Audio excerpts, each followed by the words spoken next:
Мастер-класс под качеству. На данном станке заправлена копия музейного пояса. И девушка делает пояс, ткет на дощечках. Сама технология называется на дощечках, а узор называется архангельский пирожок. Эта технология пришла к нам из северных регионов европейской части России и очень хорошо прижилась на территории Поволжья у местных, скажем так, народов. Это и русские, и чуваши, иногда носили такие пояса и марийцы.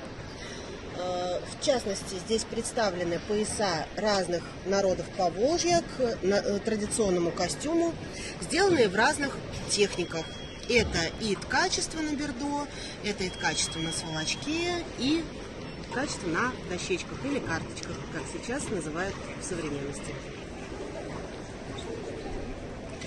У этого конкретно пояса каждая дощечка заправлена нитками одного цвета.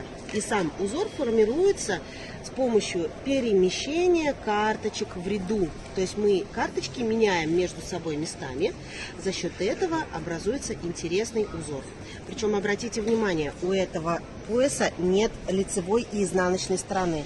Вот это условно считается лицевая, но и изнаночную тоже можно носить с костюмом, и не обязательно с народным традиционным, можно и в современной одежде сочетать такие цвета.